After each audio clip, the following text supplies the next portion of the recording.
I got, you can't buy. It resides between my eyes. Walked through the fire, came out better on the other side. See, life's like a beach if you find the sailing right now. I feel like $100,000. You are listening to Inspired Insider with your host, Dr. Jeremy Wise. All right, everyone. Welcome. John Corcoran here. I am the host of the Smart Business Revolution podcast. This is a live episode. We're live on LinkedIn Live every week, and I'm here with Steve Fretzin. Dr. Jeremy Wise, also. Dr. Jeremy Wise. Jeremy? Yeah, keep going. Wonderful. Jeremy, host of the Inspired Insider podcast. Check it out. It's a great podcast. And Steve. Yeah, this is going to go on my podcast too, John. So this will go on Smart Business Revolution, which I recommend people, just mass consuming and binge listening to John's interviews. They're really good. And also check out Inspired Insider. I like to give a favorite. Nolan Bushnell, who is the founder of Atari, who was Steve Jobs' mentor, talks about when Steve Jobs offered him 33% of Apple for $50,000 and why he said no. So he talks about that. So you can check out that episode. That's a great episode. Definitely have to go check that out. Yeah. So, I'm excited because this episode is something that a lot of people care about and struggle with, and that is how to sell without being salesy, how to sell without making you feel uncomfortable or make your potential client feel or customer feel uncomfortable. And we've got Steve Fretzin with us, who's an expert, who's going to be talking about that. First, of course, before we get to that, this episode is brought to you by Rise 25 Media, which helps B2B businesses to get clients, referrals, and strategic partnerships with done-for-you podcasts and content marketing. You're listening to a podcast right now or watching it live, and this is one of the best things I've ever done in my life. Just so many great relationships have come from it. So if you are thinking about doing a podcast and as you have a B2B business, give us a call, drop us a line, email support at Rise25Media, or connect with us at rise25media.com or on LinkedIn. So Steve, welcome. We're so glad to have you. We've done other episodes together, other interviews together, but for those who don't know you and what you do, you specialize in helping attorneys. That's my background, practicing law, but you have also written 3 books about sales and selling. So tell everyone a little bit about who you are and what you do. Yeah, so I'm a business development coach for the last 20 years. And in 2008, when the recession hit, I found a niche working with attorneys because they really hate sales, number one. And number two is they're not really trained to do anything around client development at law school or at the law firm level. So there was just such a need in this industry that I went from working really with everyone to really focusing on a niche myself of working with attorneys and helping them grow their law practices. And it's been an unbelievable journey. I work with some of the best people in the world, people that you would know, John. Yeah. And, we can dive into that. A lot of attorneys struggle with sales for many different reasons. But let's talk about sales overall, and how buyers have changed. There's been a lot of books. I've read a number of the books out there about how sales and selling have changed. You got buyers are really well educated these days because they can do a lot of research, whereas 20 years ago, there wasn't as much information out there. So that's one of the ways in which it's changed. But how has the market changed for buyers even before COVID happened? Yeah, I mean, everybody that's listening is a buyer. We all buy things. We buy, homes, we buy cars, we buy services, we buy a lawyer, we buy an accountant. We're buying things all the time. And as buyers, we've gotten more sophisticated, not only in getting to what we want, which is really about information and price. That's what we're driven to find, to get. And the other thing that we're driven towards is keeping whoever the salesperson is, whether their title is salesperson or they're a CPA, it doesn't matter. They're selling a service, how to keep them at bay, how to keep them, a distance from us so we don't get caught. We don't get sold something we don't need. We don't get taken for a ride. We don't make a bad decision. We're all afraid of that. We're all risk averse in some ways, which is why we've learned to sort of not get burned. And the easiest example is the social proof that we need to go to a restaurant. If I'm going to go to a new restaurant, I want to go and I want to see on Yelp. I want to see on Urban Spoon. I want to see on all the different outlets that this is the place to eat. This is the great service, great food. Otherwise, I'm just not interested in trying something and rolling the dice. And this is how, as buyers, we've evolved to really drive to get information and price before we make decisions, which makes sense. That's what a smart consumer will do. But in that happening, what's going on with the sales professionals, with the people that sell services and products and things like that, they're basically just getting strung along. They're just getting taken for a ride. They're being very reactive in the way that they're managing this situation, and they end up not really allowing for a win-win to occur. You know, the seller's out to sell and the buyer's out to buy, and they're not really connected or working in a collaborative way. And that's hurting everybody. And I've got obviously some backup and stories I can give you, but that's the gist of what it is. And just the model of the traditionally how people sell and push products and services does not gist or gel well with the way people buy things. I want to hear, Steve, what are attorneys experiencing when they come to you? And again, like I say, attorneys, we could probably put anything in there, right? Doctors, sure. People who sell products. What are attorneys experiencing when they come to you? What are they saying? Here's what my pain is. And then I'd love to hear a bit about your process, what you walk them through. Well, and so the interesting thing is I have to follow my process sort of to a T, because if I'm training and teaching people my process, but then I'm not using it myself, then totally. I'm a bit of a hypocrite. So I have to be very careful to not slip into some of my old bad habits from when I was, in sales, for many, many years, where I have to really follow my process. So they're coming to me on a number of levels. Most importantly is thinking about things from the very beginning. They don't have a plan. They don't have goals set. They're all over the place because they're just thinking, I have to get out there and get business. Okay. Right. And it's hard. And how many hours do they invest in maybe an ineffective way to get that business? And one of my clients calls it sheer effort of force. Yeah. And that's how he spends his time, or used to spend his time, going after business, because that's the way it's done. You just have to go invest a ton of time doing as much as you can, and then hoping that something comes out of that effort. And it's incredibly inefficient, and it's really not a great way to spend your time.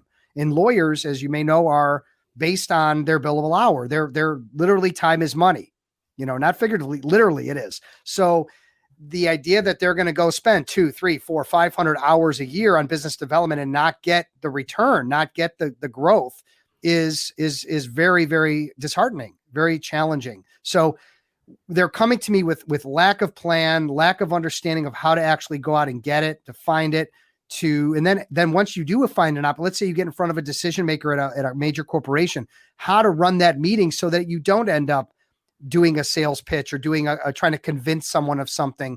How do we use what I call this sales-free selling model to walk a buyer through a buying decision to make sure it's a good fit versus trying to jam a round peg in a square hole?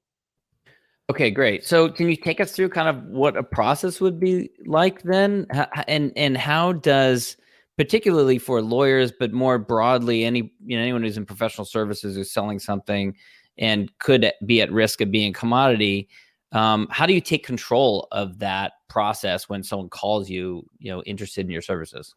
Yeah. And so that's the goal of the buyer, is to take control, ask the questions, and get that information and price. So the process that I teach every day, and again, doesn't matter what industry you're in, if you follow these steps and execute on it the right way, you're going to come to one of two conclusions. Either this person is exactly who you should be working with, they fall in love with you, you fall in love with them, everything aligns with the stars and you move forward, or this is the side perk or benefit, is by controlling the meeting soup to nuts, you identify who's not a good fit, who doesn't have the money to pay you, who's not really going to be cooperative, who's not going to follow through. And you might be in a position to move them to a no, which then gets you your time back. You're not playing the game of chasing, everyone that comes your way, hoping that they're going to sign. I want to know what's going on, not hope or wonder what's going on. And so the process I teach, and it's just follow these steps and get a predictable outcome. And that's what people need, but don't have. And I can tell their frustration when they call me, that they feel they're just out there just running on a wheel like a hamster. Yeah. So what are a few examples of a step that you would, walk someone through?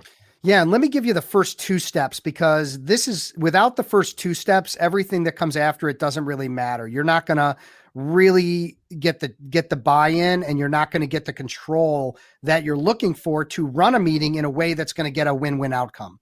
So the first step that I teach is relationship building. Okay. Now we go into meetings all the time and we just naturally build relationships, and that's fine for some people, or maybe they could be doing better. And what I mean by that is there's a thing called observational relationship building. Now you guys are looking behind me and you're seeing a few things. You're seeing that I wrote a book. Okay. And you're seeing I have an autographed Michael Jordan jersey. So how easy is it for you, if you want to build a relationship with me, to mention those two things? Very easy, because it's right there. What I'm teaching is lawyers or anyone to go out and go online, get the research, find the things that are interesting about that person that you could bring up to them, because that's going to be what they want to talk about. So Jeremy listens to my podcast, Be That Lawyer. He identifies a line that was said by me that he really connected with him. And he brings that line up to me at the very beginning of a meeting. Sales-free selling. Sales-free. I love that line. Yeah, That's it. That's it. All right. So there you go. And in doing so, you've just made a friend. You've just made my heart sing, because now we're talking about something that's valuable to me, that's important to me, that means something to me. It wasn't the weather, the traffic, or the Michael Jordan jersey. And so I'm teaching people how to build natural affinities and how to leverage relationship. And the easiest way to sort of explain this is, imagine a skyscraper, right? 100 stories up. And as an architect, I say, the fastest way to build this skyscraper is let's just start on the 50th floor. Now, how fast am I going to lose my job? Okay. Probably pretty quickly. So what does a skyscraper need? It needs the piers in the ground. It needs the foundation. And people are charging into these meetings without really spending 5 or 10 minutes building a strong relationship. And that ends up being the foundation of trust and likability and common ground for the rest of the engagement. So that's the first step. And even if somebody says to me, let's say I'm meeting with a lawyer, and the lawyer says to me, hey, Steve, let's get right down to it. Tell me what you do. Tell me how you charge. Right. And I'm like, this isn't following the relationship plan that I had in mind. But if I'm prepared, couldn't I say, absolutely, we're going to handle that. I'm going to tell you everything and more than you probably want to hear about me and what I do and my rates and everything.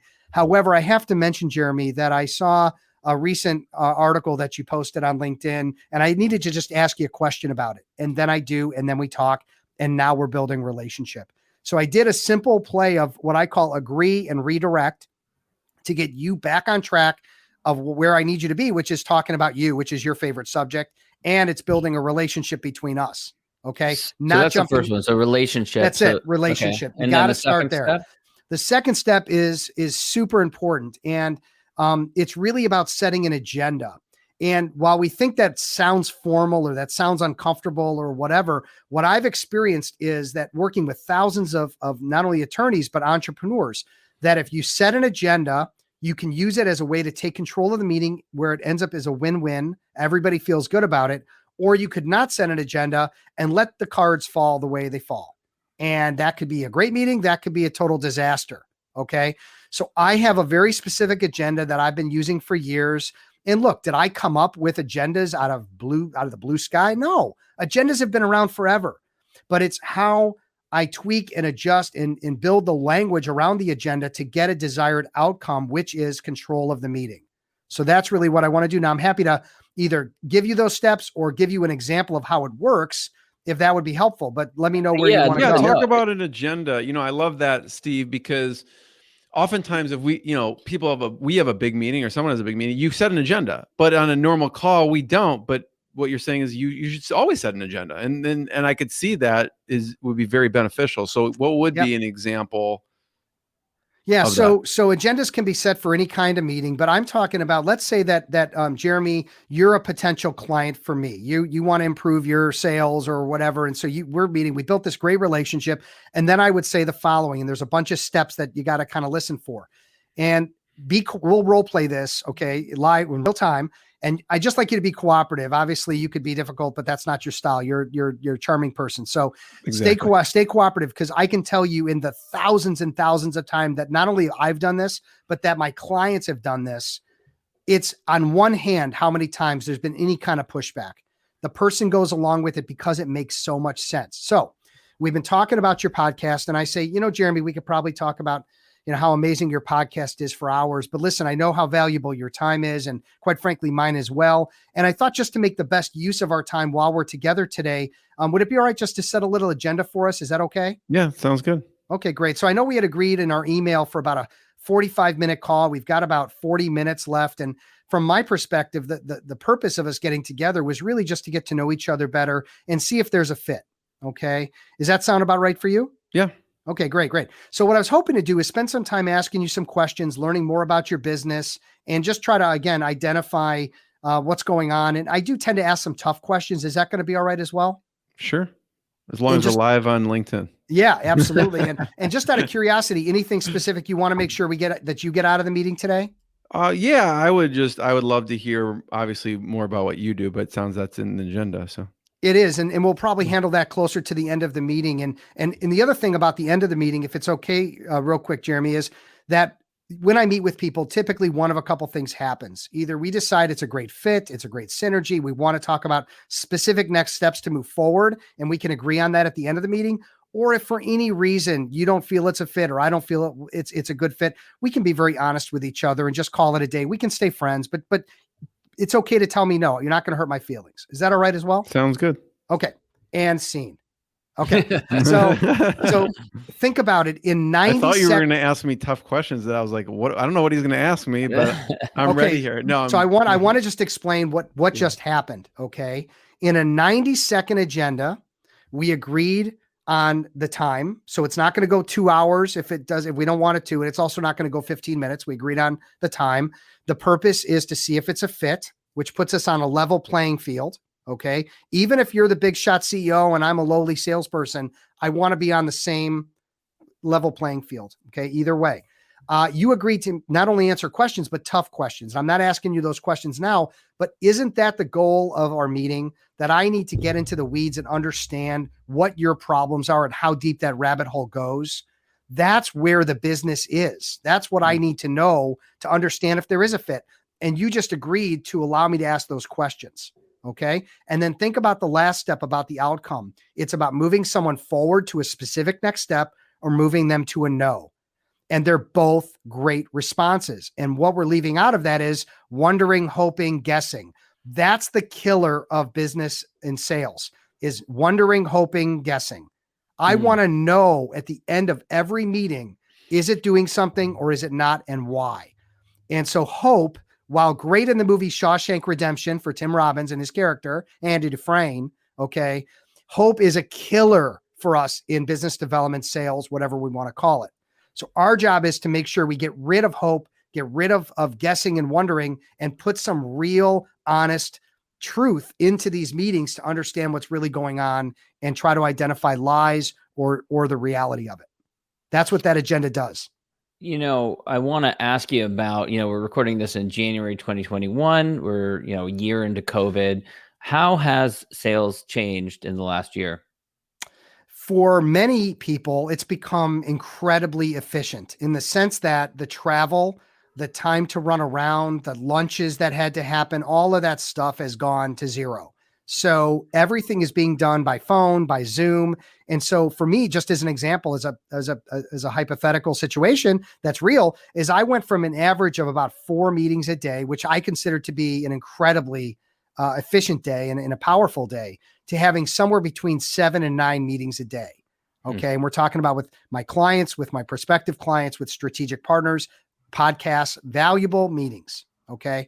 And I think a lot of professionals out there are feeling the same thing. They've been able to cut back on expenses. They've been more efficient with their time. They're getting in front of more people. More people are willing to meet because it's not as involved as it was. Now, is it harder in some ways? Yes. I would prefer to see you two in person and shake your hands and buy you a steak and have a glass of wine. I mean, that's for me amazing. I'd love to do that. That being said, it is what it is. So since that's not an option, everybody's sort of fallen back to what is the reality, which is great. My question, Steve, is you mentioned bad habits earlier. I would love to hear, because I think a lot of people will be able to relate to this. What are some bad habits that you had to kick? And then what are some just big mistakes people make that maybe they don't even know they're making? I can give you 2 that are on me. Okay. Number one is, and I say this, I have a book on networking best practices called The Attorney's Networking Handbook. And I'm not 100% sure, but I think the first line of the book for me is no one has wasted more time in networking than I have. So that's how I start. Okay. Because if I went through the math with you, it would blow your mind. Not only how much activity I had, but how many leads and connections and how much karma I was building. It was astronomical how much I was doing. You know what was the problem though? I wasn't getting very much business.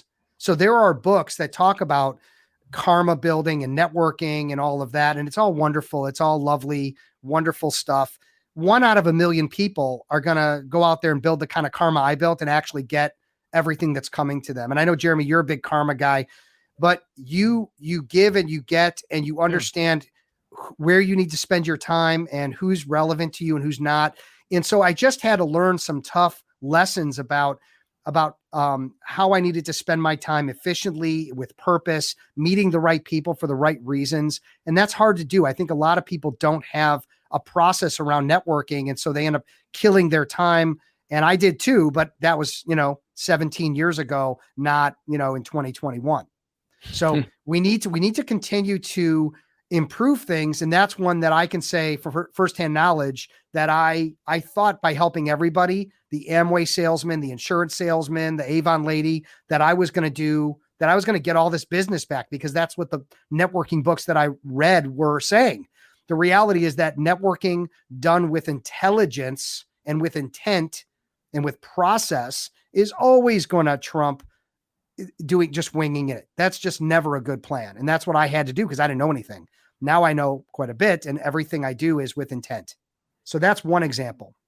The other example, and I'm a practitioner of my craft. I hire coaches. I've worked with a number of coaches, and one of the first ones that I ever worked with said to me, and this goes back to what I was saying a few minutes ago about the agenda, that Steve, you seem to be working awful hard to get what you're getting. And I was a top salesman in the franchise space. I was an MVP, and I've done very well.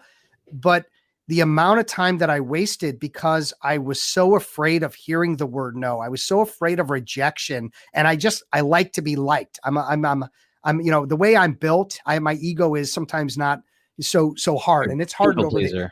Yeah, I'm a people pleaser. That's just how I'm built. And confrontation and altercations, that's not my thing, right? I mean, it takes a lot to really trigger me. My 14-year-old has done it a couple times in the last couple of weeks, but that's a different story altogether. Masters at that. Yeah. Kids have an ability. They have a remarkable ability. Oh man, my 4-year-old told me this morning he doesn't want me to be his father. I'm like, it starts. Okay. Yeah, it's a never-ending body blow and face punches, but exactly. At the end of the day, we can work towards it. But the idea that this, so I worked with a coach, and he really was able to identify my gap, which was that I had a very heavy pipeline of prospects. I mean, I was doing great at getting people in the door, but then I was selling businesses at the time, franchises. Okay. And I was spending a year chasing after someone, trying to convince them and sell them and help them along and get them into this business.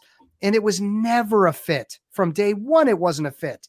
And if I had figured that out in the first hour conversation, I wouldn't have had to fly back and forth to Minnesota or Des Moines or go up to Green Bay in my car and spin my wheels for 2 days, multiple times a year.